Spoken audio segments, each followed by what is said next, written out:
अगर आपके घर में भी बहुत सारे चूहे हो गए हैं, चूहों के आतंक से परेशान है, चूहे ने बहुत सारा सामान खराब कर दिया है जिस वजह से आपका बहुत सारा नुकसान हो गया है, आपने सारी होम रेमेडी ट्राई कर ली है फिर भी चूहा आपके घर से नहीं भाग रही है, तो आज मैं आपको इस वीडियो में एक ऐसी ज़बरदस्त होम रेमेडी बना के बताने वाली हूँ जिसको बना के जैसे ही आप घर में रखेंगे हमेशा के लिए आपको चूहा से छुटकारा मिल जाएगी। घर में चूहा आना तो दूर, आपके घर के आसपास भी नज़र नहीं आएगी। चूहा ज़िद्दी जीव होता है, घर में आने से तो हम उसे नहीं रोक सकते हैं, लेकिन कुछ बातों का अगर आप ध्यान रखते हैं तो चूहा घर में आ तो जाएगी पर फिर तुरंत निकल भी जाती है। वो आपके घर में डेरा नहीं बनाती है। जिन घरों में चूहा को खाने पीने की चीज़ें आसानी से मिल जाती है या फिर गंदगी होता है, छुपने की जगह मिल जाती है, उस घर को छोड़ के चूहा कभी नहीं जाती है। और जिस वजह से उनकी तादाद बढ़ती है, फिर फर्श पे छोटे छोटे बिल बना देते हैं, गंदगी होती है और घर में बहुत सारे सामान का नुकसान होता है। जैसे अगर अनाज स्टोर करके रखे हैं तो उसका भी नुकसान करते हैं, कपड़े, शूज़, फर्नीचर उसको भी खराब कर देते हैं।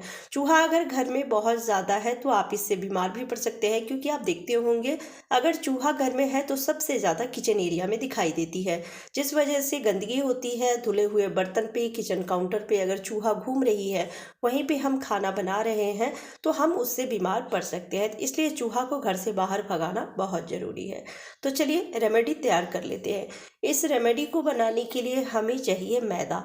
मैं 4 चम्मच मैदा ली हूँ, आप कम भी ले सकते हैं या फिर इस रेमेडी को ज़्यादा बनाना चाहते हैं तो आप सारी चीज़ों की क्वांटिटी को बढ़ा सकते हैं। घर कितना बड़ा है या फिर बहुत सारे चूहे हैं, हर जगह पे आपको ज़्यादा इस रेमेडी को बना के रखना है तो सारी चीज़ों की क्वांटिटी को बढ़ा सकते हैं।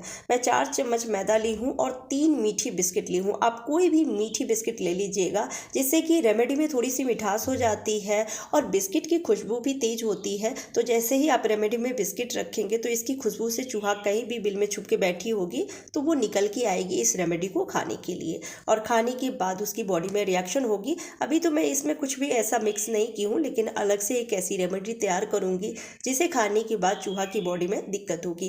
कई बार चूहा की संख्या इतनी ज़्यादा हो जाती है, इतना सारा सामान नुकसान कर देते हैं कि हम दवाई दे देते हैं, लेकिन दवाई देने के बाद परेशानी और ज़्यादा बढ़ जाती है। पहली बात तो किसी भी जीव को मारना अच्छी बात नहीं है, और कितनी बार आप मारेंगे, चूहा ज़िद्दी जीव होता है, वो थोड़े थोड़े समय पे आते ही रहते हैं। दूसरा, अगर चूहा कई बार घर के अंदर ही छुप के मर जाती है तो कीड़े होते हैं, बदबू आती है, और घर के हर एक फर्नीचर को हटा के कोने को चेक करके साफ़ सफाई करनी होती है, जिससे हमारे काम बढ़ जाते हैं, परेशानी बढ़ती है। लेकिन आप घरेलू रेमेडी बना के रखते हैं तो इससे चूहा मरती नहीं है, बस कुछ ऐसी चीज़ें हम उसमें मिक्स कर देते हैं जिसे खाने के बाद चूहा की बॉडी में रिएक्शन होती है और वो डर से उस घर को छोड़ के निकल जाती है और जल्दी लौट कर आती भी नहीं है, क्योंकि चूहा की याददाश्त शक्ति बहुत तेज होती है। खाने पीने की चीज़ें अगर घर में आसानी से उसे नहीं मिलती है और आप रेमेडी बना के रखते हैं जिसे खाने के बाद उसकी बॉडी में दिक्कत होती है, रिएक्शन होते हैं, तो वो जल्दी उस घर की तरफ लौट कर नहीं आती है। तो मैं पानी की मदद से डो तैयार कर ली हूँ और अब इस तरह से छोटी या बड़ी आप गोलियाँ बना के रख लीजिए। आपको कितनी जगहों पे रखना है उसके हिसाब से आप इस तरह से गोलियां बना सकते हैं। तो 2 से 3 मीठी बिस्किट मैदा में आपको बढ़िया से ग्रेट करके या फिर हाथ से ही अच्छे से तोड़ के मिक्स कर लीजिए और पानी की मदद से डो तैयार कर लेना है। उसके बाद छोटी छोटी गोलियां इस तरह से बना के रख लीजिए। अब अलग से हम रेमेडी तैयार करेंगे, तो इस रेमेडी को बनाने के लिए हमें चाहिए अदरक, जो कि हर किचन में मिल जाती है। चाय में भी अदरक डालते हैं, सब्जी में भी डालते हैं। तो छोटा सा अदरक का टुकड़ा लेना है और इसे ग्रेट कर लीजिए, या फिर अगर आपके पास पेस्ट है तो वो भी आप 1 से 1.5 चम्मच ले सकते हैं। मैं ग्रेट की हूँ और ये जो बच जाते हैं रे से, वो भी हम इसी में रख लेंगे। अब इसमें मिक्स करूँगी 1/4 चम्मच हल्दी। अगर देसी हल्दी पाउडर है आपके पास तो बहुत बेहतर है, क्योंकि हल्दी की स्मेल काफ़ी तेज़ होती है। जो देसी हल्दी पाउडर लेते हैं तो उसकी स्मेल काफ़ी तेज़ होती है और इसकी स्मेल से ये पावरफुल रेमेडी बन के तैयार होती है। जैसे ही इस रेमेडी को आप देंगे चूहा को खाने के लिए, खाते ही उसकी बॉडी में प्रॉब्लम होगी और वो डर से घर छोड़ के निकल जाएगी। नहीं तो आपके पास अगर कच्ची हल्दी की गांठ है तो उसे भी आप ग्रेट करके ले सकते हैं, या फिर पेस्ट तैयार करके ले सकते हैं। नहीं तो सूखी हल्दी की गांठ है तो उसे आप तोड़ लीजिए, छोटे छोटे टुकड़ों में कर लीजिए, उसके बाद मिक्सर में उसका पाउडर तैयार करके और वो भी ले सकते हैं, जिससे कि इसकी स्मेल स्ट्रॉन्ग रहेगी तो ये बढ़िया से काम करेगी। अब ये जो आटा की लोइयाँ तैयार किए थे उसे इस तरह से फैला लेना है हाथ पे, और अब अदरक और हल्दी का जो पेस्ट तैयार किए हैं उसे हमें आटे के अंदर भरना है। जैसे पराठे बनाते हैं तो स्टफिंग भरते हैं आटे में, वैसे ही इसे हमें भर लेना है। तो जितनी जगहों पे आपको रखना है उसके हिसाब से छोटी बड़ी लड्डू आप अपने हिसाब से बना सकते हैं। छोटी छोटी लड्डू भी बनाएंगे तो भी आप ज़्यादा से ज़्यादा जगहों पे इसे रख पाएंगे और ज़्यादा इसे रखेंगे। 2-4 आप लड्डू इस तरह से रखेंगे सारी जगहों पे तो आप देखेंगे घर से सारे चूहे गायब हो जाएंगे और दोबारा जल्दी कभी लौट कर आएंगे भी नहीं। फिर कभी भी अगर चूहा दिखाई देती है, चूहा को घर के अंदर हम आने से नहीं रोक सकते हैं, चाहे आप जितनी भी साफ़ सफाई कर ले, लेकिन अगर आसपास गंदगी है या फिर कई बार शाम के टाइम में मेन गेट खुली रह जाती है तो चूहा बाहर से आ जाती है। बाहर अगर नाले हैं या आसपास गंदगी है तो वो आ जाते हैं। तो इस रेमेडी को बना के जब आप रखेंगे तो वो फिर घर से निकल जाएगी।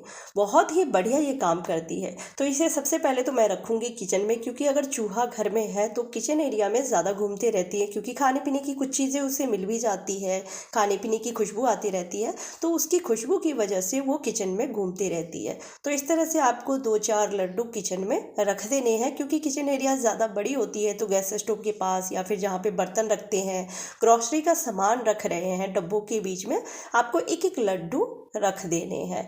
मेन गेट पे भी ज़रूर रखिएगा, जिससे कि अगर चूहा बाहर से अंदर की तरफ एंटर करने की कोशिश कर रही है तो जैसे ही उस रेमेडी को खाएगी उल्टे पाँव वो बाहर की तरफ भाग जाएगी। इस तरह से घर में कूलर पड़ा हुआ है तो उसमें भी 1-2 लड्डू रख दीजिएगा, क्योंकि इसमें अंधेरा रहता है और इसके नीचे भी चूहे के छोटे छोटे बच्चे छुप के बैठे रहते हैं, क्योंकि रोशनी नहीं रहती है यहाँ पे। तो आप जैसे ही उसमें 1-2 लड्डू रख देंगे तो खाने के बाद उसे प्रॉब्लम होगी और वो तुरंत उसमें से निकल के बाहर की तरफ भागेगी। हर जगह पे आपको 1-1 लड्डू या 2 लड्डू रख देने हैं। तो आप इसलिए छोटी छोटी लड्डू भी बना सकते हैं। मैं तो काफ़ी बड़ी लड्डू बनाई थी, आप छोटी लड्डू भी बना सकते हैं। बेड के नीचे या फिर जहाँ पर भी जो भी फर्नीचर रखा हुआ है जिसके नीचे बहुत कम जगह है, रोशनी नहीं रहती है, साफ़ सफाई नहीं हो पाती है, वहाँ पे आप देखेंगे चूहा छुप के बैठी रहती है। तो आपको 2-2 3-3 लड्डू इस तरह से हर फर्नीचर के नीचे रख देना है और रखने के बाद 2-4 दिन के लिए ऐसे ही रहने दीजिए, जिससे कि चूहा अगर उस दिन नहीं खाती है उस रेमेडी को तो वो दूसरे दिन खाएगी। क्योंकि कई बार हम जब अलग से रेमेडी तैयार करके चूहा को देते हैं खाने के लिए, खाने पीने की सारी चीज़ों को छुपा देते हैं, जब खाने पीने की उसे कोई भी चीज़ नहीं मिलती है तो मजबूरन उस रेमेडी को वो खाती है। तो 2-4 दिन के लिए वैसे ही आपको रहने देना है, जिससे कि वो तुरंत नहीं खा रही है तो 2-4 दिन बाद उस रेमेडी को वो ज़रूर से खाएगी। और हर जगह पे रखना है, ये 100% वर्क करती है। अगर आपके घर में चूहा है तो आप एक बार इस रेमेडी को बना के ज़रूर से देखिएगा। घर की साफ़ सफाई का भी ध्यान रखना है और रेमेडी रख रहे हैं तो खाने पीने की सारी चीज़ों को आपको छुपा के रखना है। उम्मीद करती हूँ आज की वीडियो आपको पसंद आई होगी। पसंद आती है तो प्लीज़ वीडियो को लाइक एंड शेयर कर दीजिएगा। Bye bye, take care.